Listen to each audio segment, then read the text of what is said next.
Setengah 10 maksimum kan? Ya. Saudara kalau mulai 9.25 saya nggak berhenti, saudara lempar tas boleh ya. Kalau nggak lempar sendal, lempar sepatu, ya, boleh. Oke. Udah semua yang kurang lebih ya. Ya nggak apa-apa, tunggu aja saya mau simpulkan ini sederhana, cepat, yang paling penting saudara ya. Sudah semua kurang lebih, oke. Kita langsung saja. Nah, pengajaran yang paling penting saudara ingat adalah begini. Orang yang berdiri di depan saudara adalah orang yang influence buat saudara. Nangkep ya? Yang berdiri bersama saudara adalah orang yang saling mempengaruhi, saling ini. Yang duduk adalah ketika saudara mulai menang, saudara menginfluence orang lain. Amin. Saudara jadi berkat buat orang lain. Nah, 3 kata kunci bagaimana komunitas besar rukun. Pertama, katakan dengan saya aware. Katakan aware. Aware. Aware-nya apa? Sadari pertama bahwa tidak ada yang sempurna, tidak ada orang yang sempurna. Amin. Tidak ada yang sempurna. Saya nggak sempurna. Komunitas saudara nggak sempurna, orang-orang yang di depan saudara nggak sempurna. Setelah saudara aware, saudara yang kedua adalah accept. Katakan accept. Amin.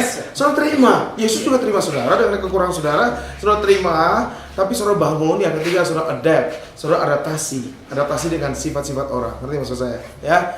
Artinya saudara yang berkorban lah, saudara yang waras ngalah. Kan saudara ngerti ya? Ya kan?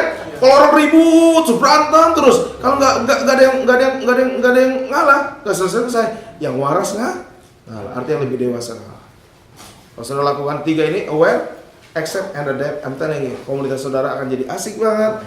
Ya, saudara terima kekurangan orang lain, tapi saudara juga terima kelebihan orang lain. Amin. Gak cuma kelebihannya, tapi kekurangan saling menguatkan, menyempurnakan sampai Yesus datang kedua kali. Penginjilan. Saudara siap? Buat saya penginjilan itu bukan pelajaran, tapi is about heart, hatinya sudah perlu tangkap. Ya. Tolong ini slide saya.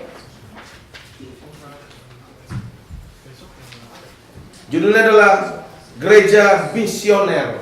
Saya berdoa sungguh-sungguh GBBRN menjadi gereja misioner, amin. Bukan cuma ke dalam, tapi keluar. Asik.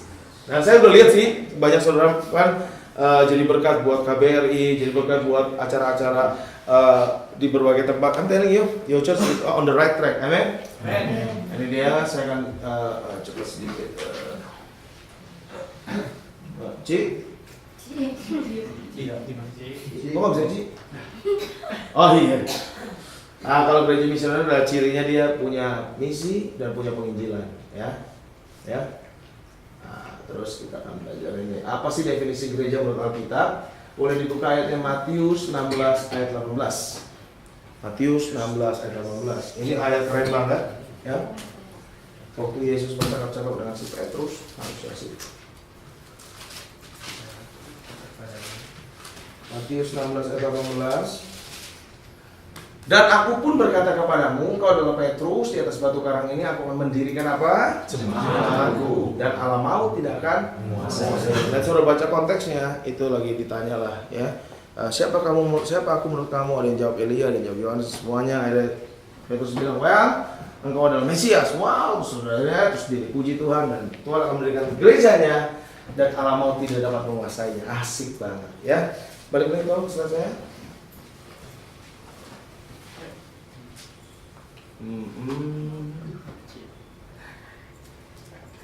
Dari kata jemaat ini katanya ekaleo. Kata ekaleo ini akar kata dari eklesia, punya pengertian dipanggil keluar. Amin. Ya, merupakan istilah yang menunjuk kepada sebuah kelompok masyarakat yang dipanggil keluar, ya, dan dipilih untuk berdiri di pintu gerbang untuk mengambil keputusan. Nah, saudara perlu ngerti konteksnya. Zaman dulu para orang-orang yang terhormat, orang-orang yang tinggi, itu mereka berdiri di pintu gerbang dan mengambil keputusan untuk kota tersebut, ya. Jadi saudara perlu ngerti itu. Nah, ini 1 Petrus 2 ayat 5 sampai 9, kita buka deh. 1 Petrus 2 ayat 5 sampai 9. 1 Petrus 2 ayat 5 sampai 9.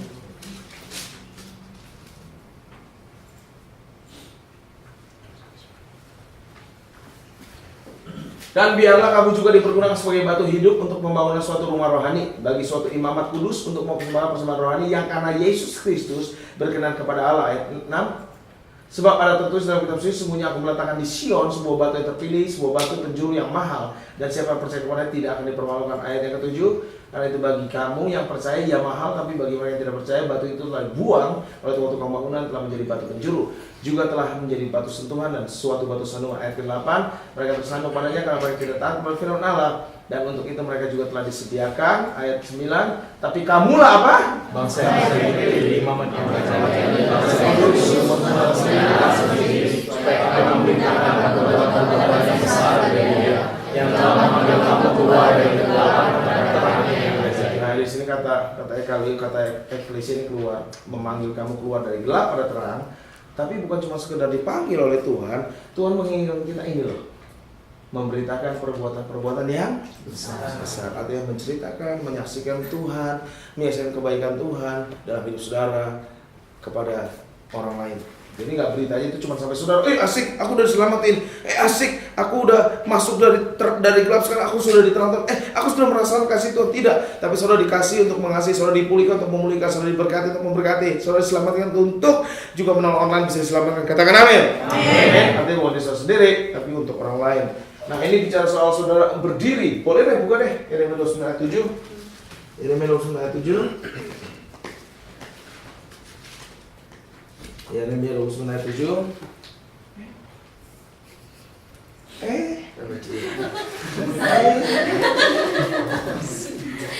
Kenapa sih? Boleh baca suara keras 1 2 3 ya. Usahalah sejahtera kota mana kamu buang, dan berdoalah untuk kota itu kepada Tuhan, sebab kesejahteraannya adalah kesejahteraanmu. Ini terjemahan aslinya, message lebih bagus, tapi saudara perhatikan intinya begini. Saudara yang ada di ruangan ini tidak kebetulan hari ini, detik ini ada di kota Berlin. Amin. Then you must stand, pray for this city. Sebab kesejahteraan Berlin ada kesejahteraan. Simple as that. Pak Niko ngomong ini berulang kali di mimbar, ya. Jadi saya di tempat, kalau saya di Jakarta, saya harus doa buat Jakarta, ya. Sebabnya gereja sebetulnya harus punya program juga untuk, nah di Kulkul dimulai lah. Jangan egois, mulai berdoa juga buat kota ini. Amin. Ya. Jadi saudara seperti ini penting banget, ya. Terus next slide saya aja. Saya mencet dari sini bisa juga. Apa sih esensi gereja? Nah, saya nggak mau bahas ini banyak banget. Gereja sebagai bait Allah, artinya terus-menerus mengalami Kristus. Gereja sebagai mempelai, terus-menerus disempurnakan. Amin. Jadi kita terus-menerus disempurnakan. Gereja sebagai tubuh, terus-menerus berkembang dan bertumbuh. Amin. Gereja sebagai misi. Nah, ini mungkin kita udah bahas kok di retret banyak banget. Ini menjadi garam dan terang dunia. Nah, ini apa sih lawan gereja misioner? Adalah gereja yang apa? Apa sih gereja misioner? Gereja yang menjadi misi. Gereja itu yang menjadi misi. Gereja yang jati dirinya misi. Bukan hanya sekedar punya program, departemen atau acara misi, tapi dia itu misi. Amin. Di Australia ada satu gereja yang digembalain oleh seorang pendeta namanya Jack Haynes. Ya. Saya datang ke gereja dia saya sampai menyala-nyala api saya, saudara. Gereja itu kagak pernah ngomong yang lain selain misi, dan misi. Saudara lihat laporan keuangannya, semuanya misi. Ke Indonesia sekian ribu dolar, ke Nepal, kemana, misi. Saudara lihat di sekeliling tembok gerejanya semua tentang jiwa-jiwa misi. Wah, keren banget. Misi dan misi. Wah, terbakar sekali saudara saya lihat di gereja itu. Ya, di gereja oleh Jack Haynes, hatinya buat jiwa-jiwa. Ya, khotbahnya semua arahnya cuma satu, misi. Dahsyat banget. Nah, tapi gereja devosional ada gereja yang tidak menjadi misi. Artinya gereja yang cuma berputar-putar, ngurusin yang internal, terus yang di dalam, terus beresin sini, beresin situ, tapi nggak pernah berpikir untuk keluar dan menjadi berkat. Amin. Kita mau mulai balance kan ini, kita mulai punya juga keluar, mikirin komunitas jauh sekeliling kita, mikirin kota kita, apa yang saya bisa buat, apa yang saya bisa kerjakan, seperti itu, saudara ya.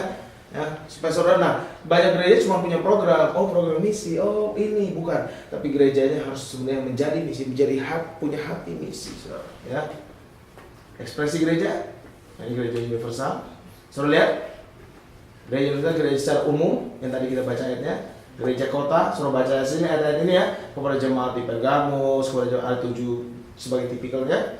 Nah gereja rumah yang kita udah baca tadi ayatnya ya. Nah ini dia. Baca sama-sama 1 2 3 ya. Strong.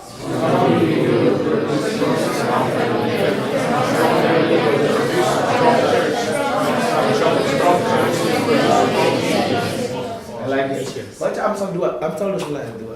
Aduh, ayat ini bagus banget. Ya.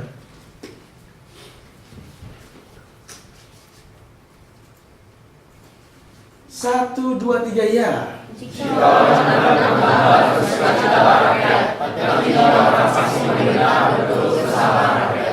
Amin. Kalau kota Berlin ini penuh dengan orang-orang yang benar, ditambahi, diselamatin, rakyat juga suka cita sebetulnya. Tapi kalau orang fasik yang memerintah, waduh, rakyat jadi susah, saudara ya. Itu terjemahan JB. Nah, itu nggak tahu saya terjemahan apa deh, dulu saya perhati. Apa sih? Aduh ya. Nah ini tujuan gereja tertuang dalam 3 dimensi. Katakan 3 dimensi kasih.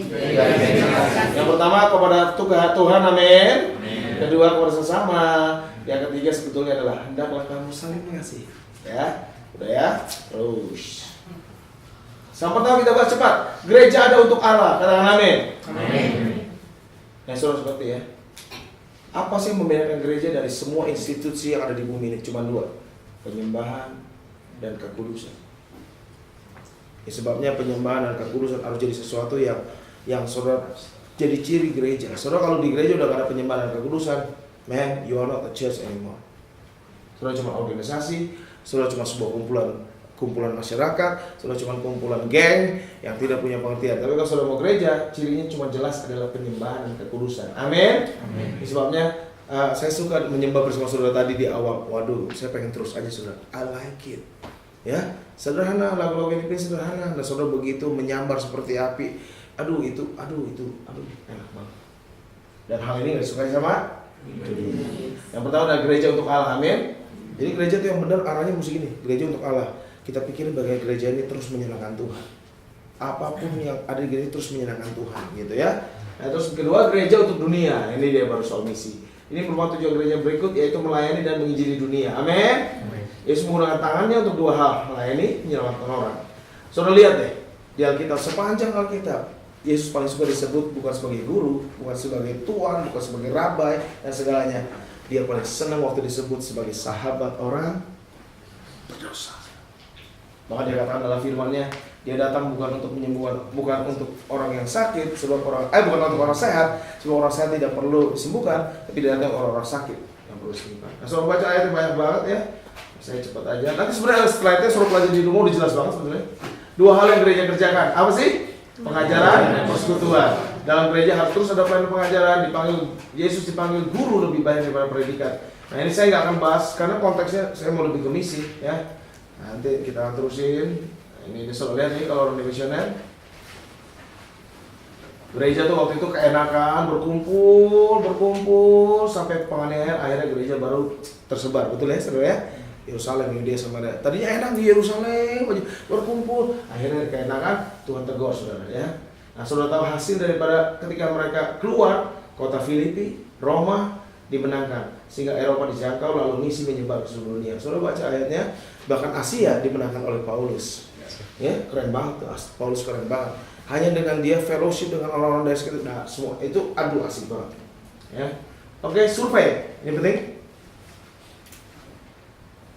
Saya mau tanya dulu nih. Ya. Siapa yang di sini terima Yesus karena saudara diajak teman saudara ke gereja? 1, saya katakan karena saya diajak teman. 2, 3, 4, 5, 6. Udah ya? Yang lainnya Tuhan yang bawa sendiri? Enggak. Tuh siapa namanya? Cynthia ya, ikut termasuk ya. Nah, surveinya gini saudara. Ini sih survei ya. Nah, jadi gini. Hasil khotbah kebaktian 13% diselamatkan, KKR 5%. Program penginjilan 5%, kesembuhan 5%, dan semua dan lain-lain. Tapi yang paling besar ini saudara. Apa saudara? Amin. Kalau saya dibawa teman saya. Kalau teman saya kalau nggak ada teman saya itu hari ini saya nggak ada, udah gitu aja. Tapi dia nginjilin saya dibawa saya ke gereja. My goodness man, saya utang budi sama dia. Ini cepat ya. Saya udah mau. Penginjilan dalam bahasa Yunani apa? Artinya apa? Cuma nyampein kabar baik aja. Ceritain Tuhan baik sama saya. Ini loh ceritanya. Nih ceritanya, ya. Ini ceritanya. Gitu loh. Evangelis adalah pekerjaan. Kalau ini pekerjaan, misi dari bahasa Latin sending out, diutus. Jadi kalau bicara penginjilan pribadi, artinya menyampaikan kabar secara apa? Pertanyaan yang sering saya tanyakan dan jujur kita jawab di dalam hati kita masing-masing. Kapan terakhir saudara cerita tentang Yesus kepada orang lain? Jawab sendiri. Kalau ditanya kapan terakhir doa, baru tadi. Kapan terakhir menyembah? Barusan kan. Kapan terakhir baca kitab? Mungkin tadi pagi. Tapi kalau ditanya gereja biasanya, kapan terakhir kamu ngomong tentang orang lain, tentang Yesus kepada orang lain? Biasanya mereka mulai terus mikir gini, kapan ya? Saking udah lama ya saudara, ada yang 10 tahun gak pernah ngomong tentang Tuhan, gak pernah ceritain Tuhan pada siapapun. Like don't care, like heaven is only for me, but not for somebody else out there. Nah makanya saya mau saudara dapetin hatinya. Ini ayat hatinya saudara. Jadi tugas tanggung jawab siapa? Bacain dengan suara keras 1, 2, 3 ya.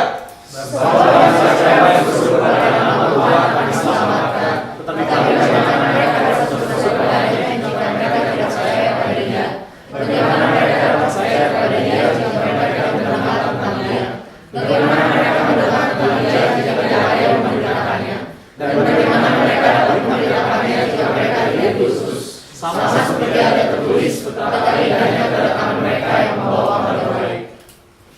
Kita tuh terlalu comfort dengan fellowship, insight internal, sampai lupa bahwa ada ribuan orang, jutaan orang sedang mengantri masuk neraka, saudara. Sementara saudara lagi asik-asikan masuk surga, udah? Kita semua mau ke surga. Tapi ada ribuan orang yang sedang lost in the darkness, buta matanya, nggak bisa melihat. Kenapa? Simply karena tidak ada yang mau diutus. Kita mundur sedikit. Karena kenapa nggak ada itu? Oh karena nggak ada yang memberitakan. Dan saudara bisa mundur nih terus. Artinya begini, mesti ada orang yang mulai memberitakan. Kalau nggak kampus saudara siapa? Ngapain saudara ditaruh Tuhan di kampus itu? Saudara hanya untuk kuliah, just for yourself, supaya saudara bertitel? No. Saudara di kampus itu, there's a purpose there. Saudara bisa tolong orang lain menemukan Tuhan. Dan dulu di kampus saya, setiap hari kami saya buat sesuatu yang gila. Saya bilang sama mereka, kita adalah malaikat yang menyamar di sekolah ini. Saya bilang, setiap hari Kamis kami berdoa syafaat, lalu kami turun ke kampus, dua-dua nginjil. Dua kami utus keliling kampus. Yuk pergi sana nginjil, pergi sana. Saya juga sebagai wakil ketua di persekutuan, saya ikut turun di sana. Saya perhatiin mereka, ada yang ketakutan, ada yang ngeri, saudara. Nah satu kali ada yang lucu banget, ada orang keribo, saudara. Keribo, besar banget keribonya, afro gitu. Jadi tim saya yang satu ini kelihatan sekali ragu-ragu. Terus dia datang ke kita, Kak gimana Kak? Takut Kak, mukanya garang, rambutnya keribo, ada tatonya pula gitu kan ya. Terus saya coba bilang sama mereka, hey, kamu percaya nggak bahwa Tuhan mengurapi kamu? Saya, dia berani, dia datang, sudah dari jauh saya perhatikan, saya amati, kan saya harus evaluasi. Sudah tahu, tiba-tiba si keribo itu menitikkan air mata, sudah. Yang mengerikan itu, menitikkan air mata, lalu mereka doa terima Yesus. Minggu depannya si keribo datang ke persekutuan kampus kami. Minggu depannya kemudian si keribo ini menggunting rambutnya, tidak jadi terlalu keribo. Ya, benar-benar. Beberapa bulan terakhirnya si keribo ini dibaptis, bulan berikutnya lagi si keribo ini diterima baptisan Roh Kudus, bulan terakhir lagi si keribo ini saya dengar sudah di gereja, bulan berikutnya lagi si keribo ini sudah melayani Tuhan dan hari ini sudah jadi hamba Tuhan. As simple as that. Saya mengalami sesuatu yang signifikan. Saya duduk di sebelah satu orang, saya perhatikan dia di loket pendaftaran. Saya datangin dia. Saya pernah diludahin saudara sama orang. By the way lagi nginjil. Saya ajak ngobrol, saya ngobrol, daftarin apa, gitu ya saudara ya. Practical thing. Terus saya bilang, well, can I tell you a good news? Boleh saya ngomong tentang kabar baik? Kabar baik apa? Dia bilang, saya mau cerita tentang seorang sahabat yang telah menolong hidup saya. Dia kayaknya mulai baca saudara, terus dia langsung bilang gini, saya sudah punya agama sendiri. Saya tidak perlu agama kamu. Saya tidak perlu mendengar Kristen kamu. Yesus kayak gitu saudara. Saya diam. Terus saya bilang begini. Kalau satu kali dalam hidup kamu putus asa, kamu tidak punya pengharapan kepada siapapun, bahkan kepada Allah yang kamu sembah. Ingat, ngomongan saya ini. Yesus mengasihimu. Yesus baik buat hidup kamu. Simpel aja. Saya nggak paksa dia. Saya tinggalkan saudara.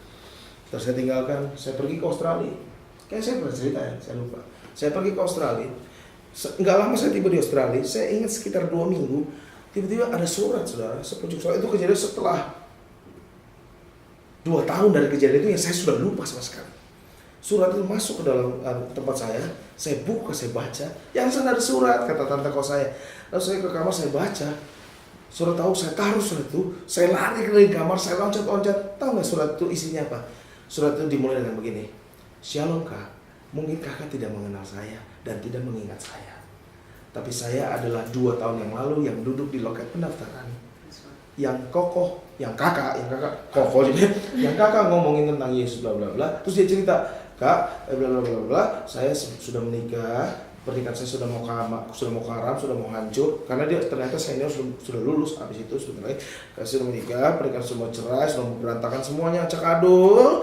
Tiba-tiba ada suara di telinga saya yang bilang begini, saya ingat suara kakak, Tuhan Yesus mengasihi saya, Tuhan Yesus baik buat hidup saya. Saya terlalu berlutut di kamar saya cari gereja terdekat, saya datang ke gereja itu, saya mengalami pembaruan dan puji Tuhan kak, kami didoakan pendetanya dan kami sekarang sudah melayani dan kami tidak jadi cerai dan semuanya. Saudara tahu yang lebih bahagia siapa? Saya udah lupa bahkan saya pernah ngomong sama orang itu. Sometimes kita takut menginjil, kita pikir harus menang, enggak harus. Just telling the good news sesuai dengan evangelizo adalah menyampaikan. Urusan dia selamat atau nggak selamat, urusan siapa? Sebab tidak seorang pun yang dapat mengatakan menyelamatkan orang lain, hanya Roh Allah yang bisa menyelamatkan orang lain. Tugas kita cuma jadi channel, buka apa? Mulut. Saudara kalau naik gaji, saudara pasti mau cerita kepada semua orang, atau juga tidak mau cerita supaya gak ketahuan ya. Tapi kalau saudara sudah menikah, saudara tuh kayak nggak tahan apa yang cerita sama istri saudara, betul ya?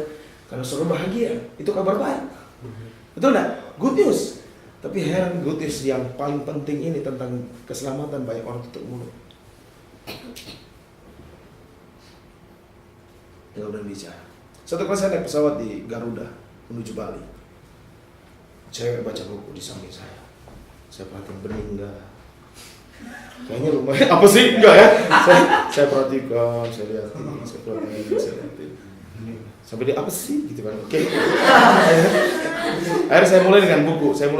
Nah, saudara akan dapat hikmat deh. Pokoknya kalau saudara hatinya murni. Saya cuma gini. Kamu suka baca buku ya? Mungkin di dalam sini dia dodol, kalau nggak suka baca kan? Ya dong. Saya pikir begitu jawaban. Tapi nggak, dia bilang, oh ya saya suka baca buku. Itu buku apa gitu kan? Dia mulai ngomong, oh ini buku ini. Oh kamu sukanya tipe ini ya? Wah tipe jadi ngoceng ngobrol, bla bla bla sampai dia terima Yesus.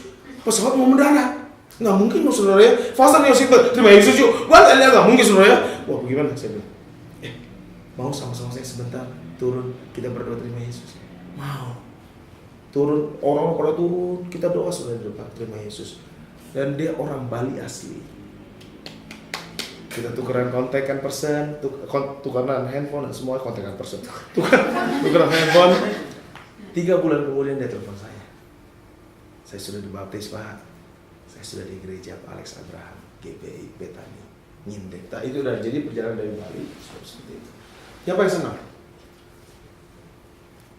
karena terlebih sudah tidak ada sukacita yang lebih besar. Malaikat aja kalau ada satu orang diselamatkan, seisi surga itu tepuk tangan loncat-loncat sudah. Satu. Bayangin kalau setiap orang menangin satu. Mungkin surga runtuh sudah. Apa sih? Oke.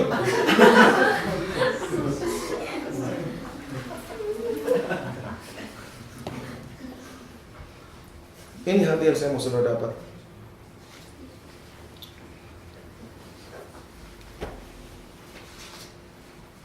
Dua Petrus 3:9. Robert bisa tolong main kolintang sebentar.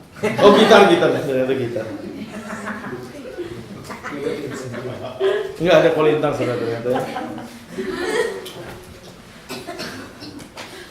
Saya nggak lama lagi. Ya. Saya janji saya nggak lama lagi.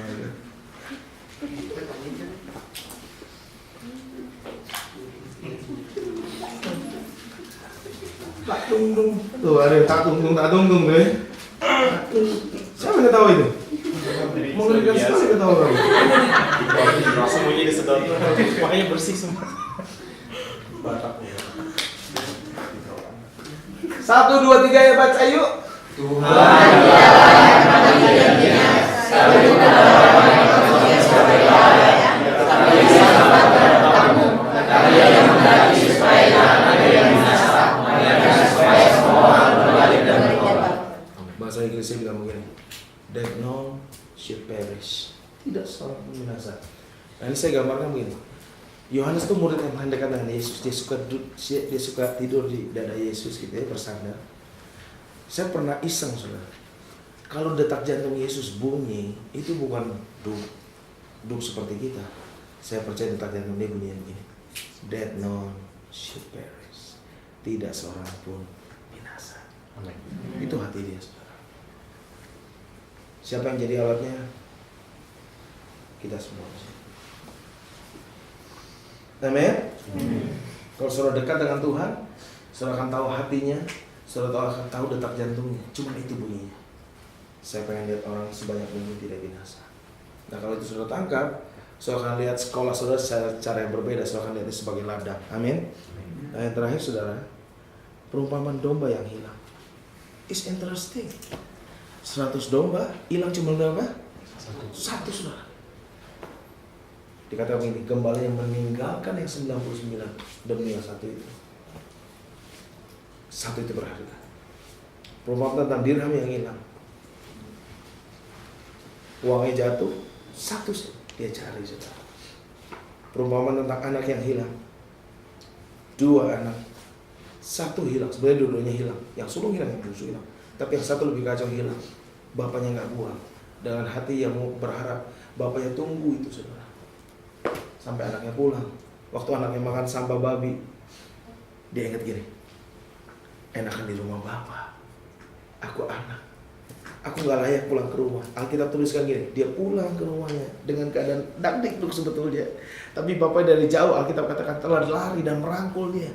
Lalu bapaknya bilang, hey, kasih sepatu baru, kasih jubah yang baru, kasih cincin yang baru. Kita apa?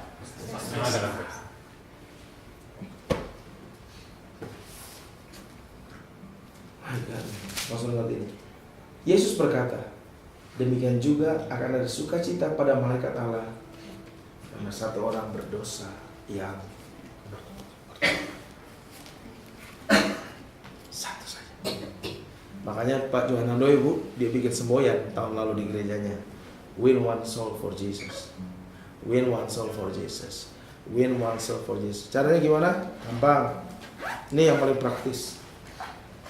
Besok saudara kuliah, saudara buka mata saudara sebentar. Ya pasti buka mata lah ya, mungkin kuliah saudara tutup mata kan.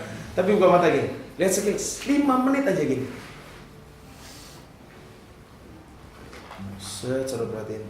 Terus saudara tulis namanya 5 orang, 3 aja, 3. Johnny, Mark Debu, ya kan orang Jerman. Alexander Platt, ya. Amin.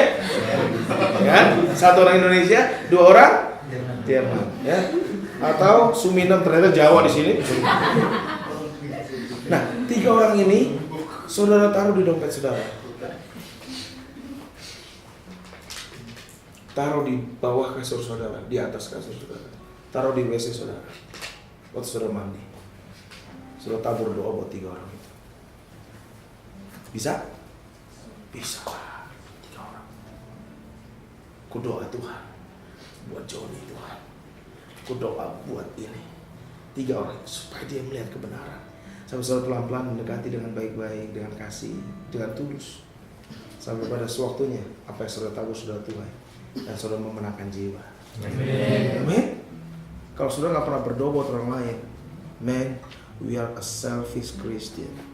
Too selfish. Cuma mau enjoy God, go to heaven. Sementara banyak orang yang sekeliling kita di kampus, di manapun tempat kerja. Man, I'm telling you, saudara ada alat dimanapun saudara berada. Amin. Buka matamu, buka telingamu, dengarkan Tuhan, buka hatimu, doakan mereka, tabur dengan doa, gemburi tanahnya, sikat terus doa. Jadi orang yang berada di tengah-tengah antara mereka dan Tuhan, saudara. So mulai bilang, Tuhan, aku rindu mereka diselamatkan. Aku rindu mereka saudara, kalau perlu puasa buat mereka. Do something, pray for others, pray for somebody else. Nanti saudara akan lihat sukacita yang waktu saudara memenangkan jiwa. Man, itu exciting, it's amazing. Saudara lihat orang, it's amazing. Saya nggak bisa gambarin, man. Itu salah satu hal yang paling saya suka waktu orang bisa terima Yesus, man. I'm telling you, it's just amazing. It is amazing. Dan saudara berharap, saudara tangkap saudara hati ini bahwa Tuhan tidak ingin seorang pun binasa, dan sebanyak mungkin kita jadi pemenang jiwa bagi kemuliaan nama. Amin. Bukan soal pindahan agamanya. Kamu itu bukan, no. It's talking about saudara kenalkan satu pribadi, a person yang saudara nikmati nama saudara, kebaikan yang saudara kecap, kasih yang saudara nikmati, kemurahan hati yang saudara nikmati, kesabarannya, pengampunannya, segala macam yang saudara nikmati. Men, sekarang cuma saudara kenalin, gue kenal satu pribadi nih ya. Gue mau kenalin lu, gue mau aja. Saya selalu pakai gitu. Ini teman saya, ini bapak saya. Paling susah jadi pendeta kalau ditanya orang, bohong nggak boleh. Saudara, kerjaan bapak apa? Saya sekarang dapat hikmat. Saya kerja di asuransi jiwa. You know, asuransi jiwa. Ya kan? Gimana pak preminya? Preminya gratis. Sebab ada yang bayar buat saya. Kalau bapak asuransi di dunia, saudara harus bayar premi kan? Kalau kita enggak. Yesus sudah bayar. Ya saya cerita, ya paling habis itu digampar. Amin. Udah digampar, ya udah. Pak, bapak gampar saya, tapi Yesus mengasihimu. Iya kan? Gampar lagi kan? Iya. Yesus tahu. Ibu ketawa, ibu ketawa.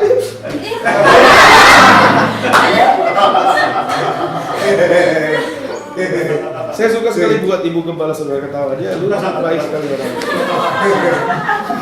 Boleh satu cerita yang terakhir? Saudara nanti klik, kalau saudara nggak percaya saudara check it in internet. Ada seorang hamba Tuhan bernama David Wickerson. Coba pernah dengar David Wickerson? Anak sekarang jadi pendeta ganteng banget, namanya Rich Wickerson. Keren banget. Saya bilang wah tinggi, keren, asem. Saya tanya seperti itu nggak bisa sebenarnya.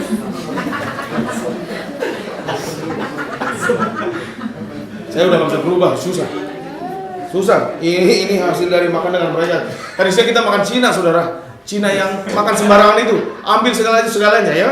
Kami bikin gunung dan akhirnya begini. Gila ya. Enggak, makanan Cina yang aneh itu. Ambil saja sebanyak-banyaknya di satu piring ya kan. Kita buat menara Babel, saudara. Ya. Conan juga, buset itu daging banyak bener deh. Si Davin lagi kurus-kurus begitu. Saya juga pendeta nggak mau nguasai diri. Daging babi, kok jadi cerita begitu? Nah, ceritanya. Cari filmnya, film tua sekali. Judulnya The Cross and the Sweet Blade. Pernah nonton nggak? Saya pernah nonton. Saya pernah nonton. The Cross and the Sweet Blade. Sweet Blade pisau.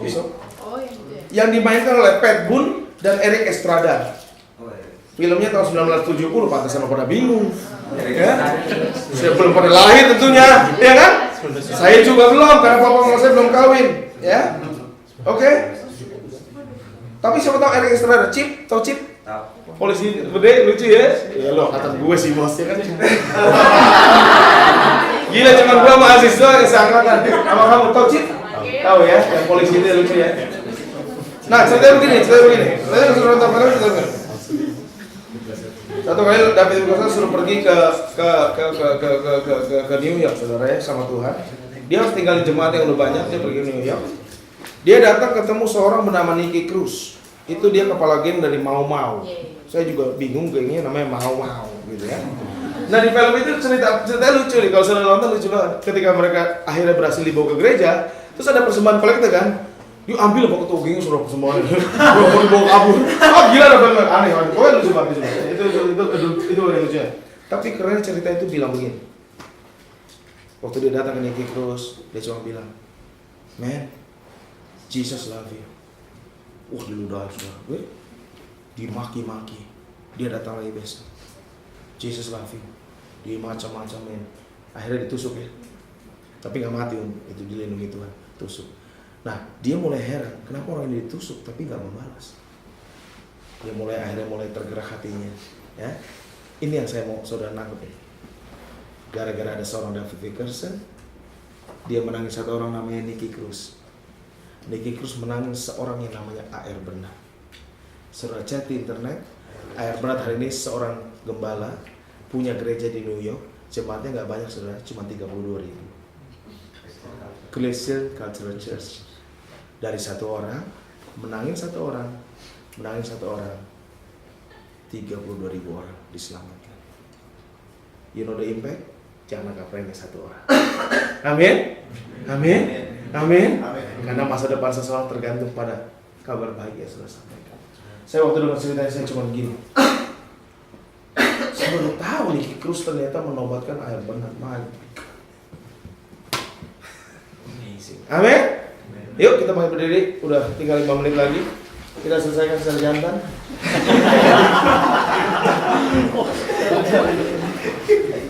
Come on. Let's fight, man. Kan jantan. Udah kamu nyoba ya?